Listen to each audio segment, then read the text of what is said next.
आज की वीडियो में हम आपके साथ डिस्कस करने वाले हैं ईपीएफ के ऐसे ट्रांसफर क्लेम जो कि रिजेक्ट हो रहे हैं। यानी कि ईपीएफ के मेंबर जब अपनी पुरानी कंपनी का पैसा अपनी नई कंपनी में ट्रांसफर करवा रहे हैं तो वो क्लेम रिजेक्ट हो रहे हैं। रिजेक्ट होने का क्या कारण है और उसका सॉल्यूशन क्या है वो आगे हम इस वीडियो में डिस्कस करेंगे। हम इस वीडियो में ये भी आज डिस्कस करेंगे कि 1/9/2014 में जो ईपीएफ में नया बदलाव हुए थे वो क्या हुए थे और एम्प्लॉय के पीएफ में, एम्प्लॉय के पेंशन में उसका क्या इफेक्ट पड़ा था। तो आज का ये वीडियो सभी ईपीएफ मेंबर्स के लिए बहुत ही इंपॉर्टेंट होने वाला है, खास करके ऐसे एम्प्लॉय जिनकी ज्वाइनिंग 1/9/2014 के बाद हुई है। वीडियो में आगे बढ़ने से पहले अगर आप पहली बार हमारे चैनल पे आए हैं तो हमारे चैनल को सब्सक्राइब जरूर करें, बेल आइकन दबाना बिल्कुल भी ना भूलें, क्योंकि हम अपने इस चैनल नमन कंसल्टेंट पे पीएफ और ईएसआई से रिलेटेड लेटेस्ट अपडेट लेके आते हैं और जो भी आपके पीएफ और ईएसआई से रिलेटेड प्रॉब्लम्स हैं उनका सॉल्यूशन भी लेके आते हैं।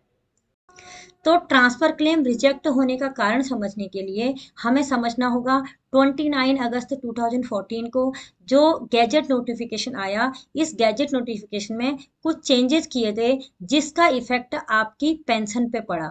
तो इसमें जो पहला चेंज किया गया वो ये किया गया, ईपीएस 95 की जो वेजेस सीलिंग लिमिट थी वो 6500 से बढ़ाकर 15,000 कर दी गई।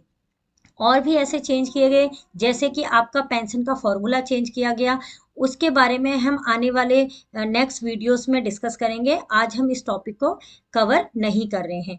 अब हम इस गैजेट नोटिफिकेशन के, जो कि आप हमारी स्क्रीन पे देख रहे होंगे, पॉइंट नंबर 8 पे जाएंगे और अगर आपको डिटेल में ये नोटिफिकेशन पढ़ना है तो आप हमारे डिस्क्रिप्शन बॉक्स पे इसका लिंक अवेलेबल है, वहां से ये सर्कुलर को डाउनलोड कर सकते हैं। तो आप जब पॉइंट नंबर 8 को पढ़ेंगे तो पॉइंट नंबर 8 में क्लियरली लिखा है कि अगर आप 1 सितंबर 2014 के बाद ईपीएफ के मेंबर बने हैं और अपना ईपीएफ का कंट्रीब्यूशन मोर देन 15,000 पे करा रहे हैं तो आपका ईपीएस फंड में जीरो अमाउंट कंट्रीब्यूशन होगा। यानी कि आप ईपीएस 95 के मेंबर नहीं रहेंगे, आपको फ्यूचर में कोई भी पेंशन नहीं मिलेगी।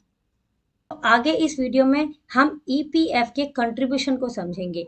ईपीएफ का कंट्रीब्यूशन यानी कि एम्प्लॉयज की सैलरी में से, एम्प्लॉयज की बेसिक सैलरी में से 12% डिडक्ट होता है और ईपीएफ यानी कि सेविंग अकाउंट में ये 12% जमा हो जाता है और एम्प्लॉयर भी 12% कंट्रीब्यूट करते हैं और वो 12% एम्प्लॉयर का आगे जाके 2 पार्ट में डिवाइड हो जाता है, जिसमें से कि 3.67 ईपीएफ यानी कि सेविंग अकाउंट में जमा हो जाता है और ईपीएस यानी कि पेंशन फंड में 8.33 कंट्रीब्यूट हो जाता है। तो टोटल मिला के एम्प्लॉयज के सेविंग अकाउंट में यानी कि ईपीएफ अकाउंट में 15.67% अमाउंट कंट्रीब्यूट होता है और ये अमाउंट पे आपको इंटरेस्ट भी मिलता है।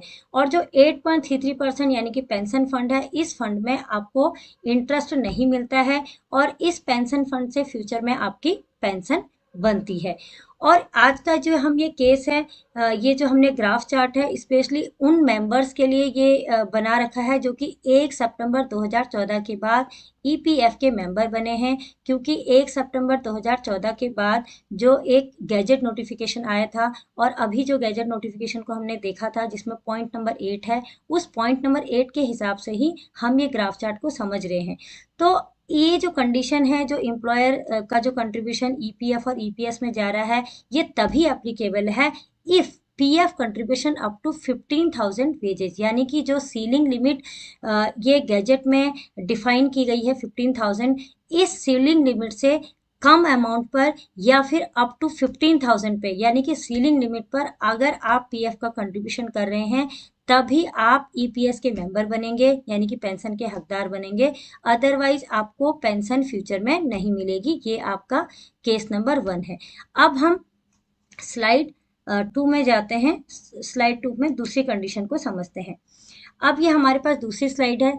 इस स्लाइड में आप देख रहे होंगे if member contribution more than 15,000 wages, यानी कि सीलिंग लिमिट से ज़्यादा अगर मेंबर पीएफ का कंट्रीब्यूशन कर रहे हैं, यानी कि इसमें सेम यही होगा, ईपीएफ का कंट्रीब्यूशन वही 12% एम्प्लॉयज़ का शेयर होगा और जो एम्प्लॉयर का कंट्रीब्यूशन है वो भी 12% होगा, लेकिन इस केस में थोड़ा सा आगे चेंज हो जाएगा।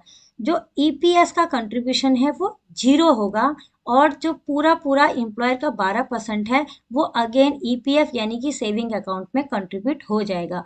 और इस केस में मेंबर के जो सेविंग अकाउंट है उसमें टोटल पैसा जो कंट्रीब्यूट होगा वो 24% होगा। यानी कि अगर आप 1 सितंबर 2014 के बाद ईपीएफ के मेंबर बने हैं और आपका जो पीएफ का कंट्रीब्यूशन है वो 15,000 से ज़्यादा वाले अमाउंट पे जमा हो रहा है, तो आप ईपीएस के मेंबर नहीं बन सकते और आपके पीएफ फंड में 0 अमाउंट कंट्रीब्यूट होगा। तो अब हम ये केस को देखते हैं जो कि हमने वीडियो के स्टार्टिंग में डिस्कस किया था, ट्रांसफ़र क्लेम जो कि रिजेक्ट हुआ है। तो अब हम यहाँ पे मेंबर के ऑनलाइन सर्विस में जाके ट्रैक क्लेम स्टेटस को देखेंगे। यहाँ पे आप देख रहे होंगे रिजेक्टेड बाय फील्ड ऑफिसर, यानी कि इन्होंने online claim transfer form apply किया था और ये ट्रांसफर फॉर्म रिजेक्ट कर दिया गया है फील्ड ऑफिसर के थ्रू। फॉर्म नंबर 13 है जो कि ट्रांसफर का फॉर्म है। अब यहाँ पे हम देखेंगे एम्प्लॉयज की सर्विस हिस्ट्री। एम्प्लॉय की सर्विस हिस्ट्री में आप देख पा रहे होंगे ये एम्प्लॉय ने 3 कंपनी में काम किया है और जो पहली बार ये ईपीएफ का मेंबर बना है वो बना है 6 मार्च 2019 में, यानी कि ये पहली बार ईपीएफ का मेंबर 1 सितंबर 2014 के बाद ये पीएफ का मेंबर बना है, जो कि हमने अभी गैजेट में डिस्कस किया था। अब हम यहाँ पे इसका रिजेक्शन का कारण देखेंगे। अब यहाँ पे जब हम इस एम्प्लॉय का क्लेम स्टेटस को चेक करेंगे तो आप देख रहे होंगे क्लियरली लिखा हुआ है क्लेम स्टेटस में रिजेक्टेड, और रिमार्क में जो रीजन है वो हम पढ़ेंगे, your claim has been rejected due to wages more than 15,000 and pension contribution deducted, please clarify। यानी कि ये जो एम्प्लॉय जो पीएफ का मेंबर बना है पहली बार 6 मार्च 2019 में बना है, और जो हमारा गैजेट नोटिफिकेशन था उस गैजेट नोटिफिकेशन क्लियरली मेंशन है कि अगर आपकी जो पीएफ का जो अमाउंट कंट्रीब्यूट आप मोर देन 15,000 पे कर रहे हैं तो आपका पेंशन अकाउंट में 0 कंट्रीब्यूट होना चाहिए, जो ये यहाँ पे रिजेक्शन का कारण दिया हुआ है। अब हम इस मेंबर की पासबुक को चेक करके आपको डिटेल में समझाते हैं। आप यहाँ पे देख रहे होंगे ईपीएफ का कंट्रीब्यूशन हुआ है 16,342 में, यानी कि ये जो अमाउंट है ये 15,000 से ज़्यादा है। जब ये अमाउंट 15,000 से ज़्यादा होगा, यानी कि ईपीएफ आपका 15,000 से ज़्यादा पे कंट्रीब्यूट होगा, तो इस केस में आपको ईपीएस यानी कि पेंशन फंड में 0 कंट्रीब्यूशन करना होगा। ये जो एम्प्लॉयर का कंट्रीब्यूशन है पूरा का पूरा कंट्रीब्यूशन आपको एम्प्लॉयर शेयर ये यहाँ पे 711 है, यहाँ पे एड ऑन करना होगा, तो पूरा का पूरा पैसा यहाँ पे ट्रांसफर करना होगा।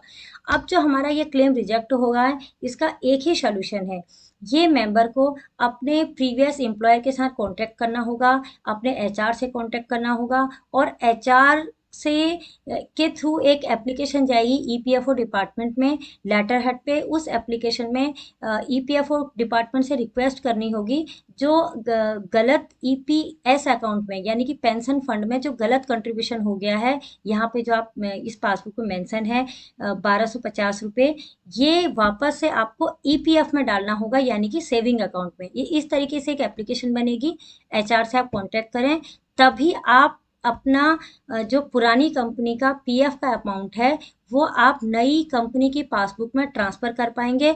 अदरवाइज इस पैसे को आप यूटिलाइज नहीं कर सकते हैं। आप जल्दी ही अपने प्रीवियस एचआर से कांटेक्ट करें। नमन कंसल्टेंट एक कंसल्टेंसी फर्म है। अगर आपको पीएफ, ईएसआईसी या लेबर लॉ से रिलेटेड किसी भी तरीके की कंसल्टेंसी की रिक्वायरमेंट है तो आप हमारी वेबसाइट www.namanconsultant.com पर विजिट करें।